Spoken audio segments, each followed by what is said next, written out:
Welcome to Level 1, the hyper-aware novice. This is where your journey begins, trapped inside a world that doesn't understand you. They told you that your mind was broken. They sat you down in brightly lit, sterile rooms and handed you clinical definitions. They called your endless internal monologue an anxiety disorder.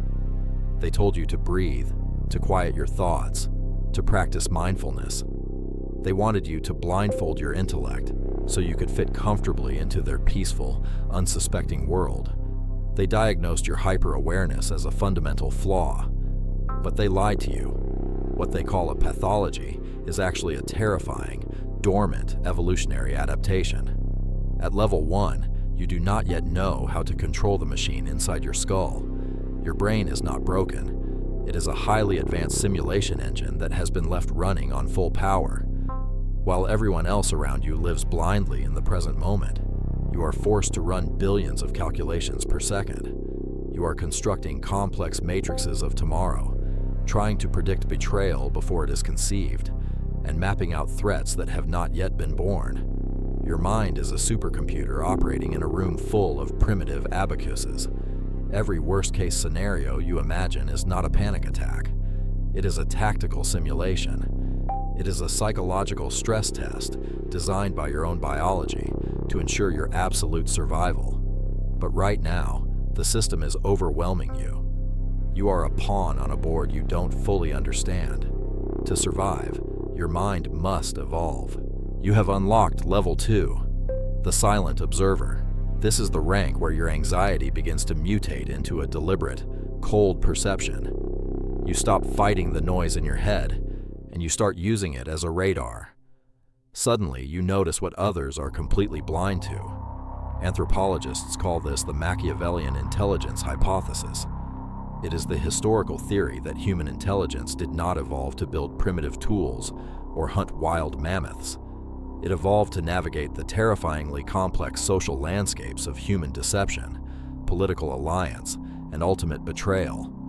At Level 2, your obsessive pattern recognition becomes an active war room. It becomes entirely impossible for ordinary people to lie to you. When someone speaks to you, your mind automatically strips the audio down into raw data points. You do not just hear their words. You analyze the micro-expressions flashing across their eyes. You track the minute, half-second shifts in their vocal pitch.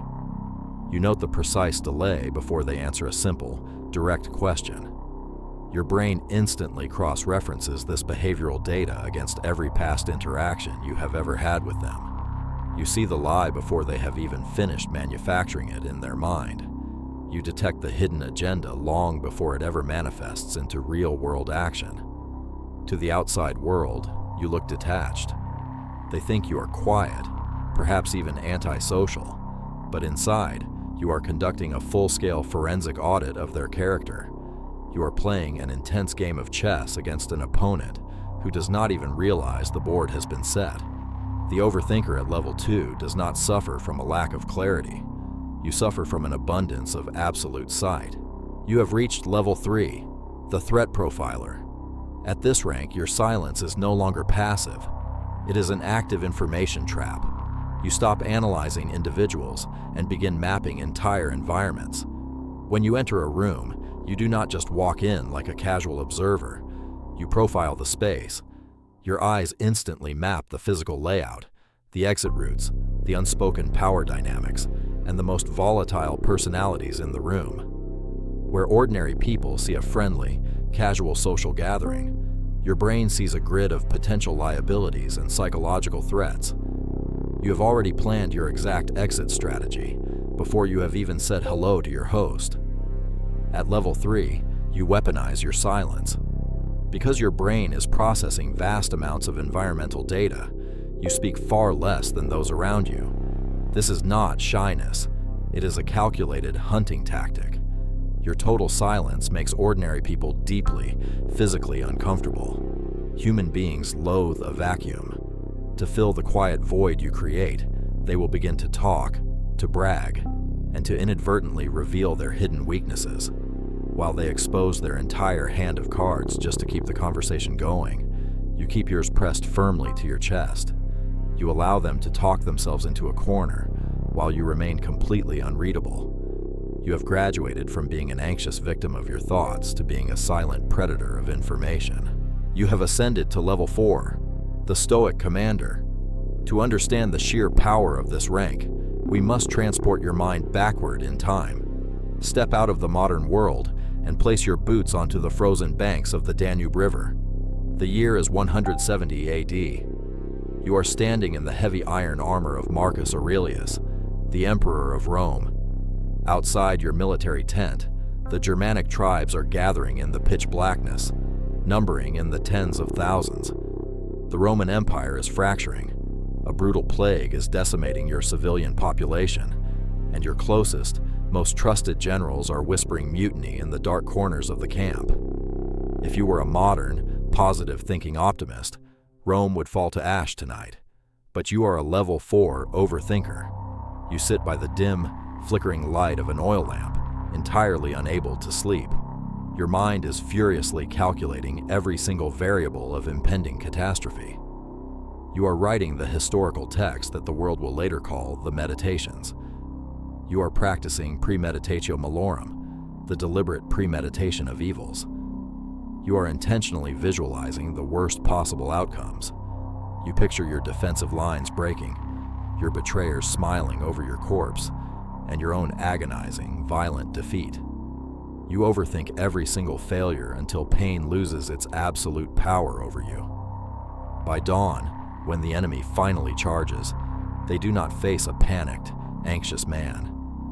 They face a stoic commander who has already fought and won this exact battle 10,000 times inside his own mind.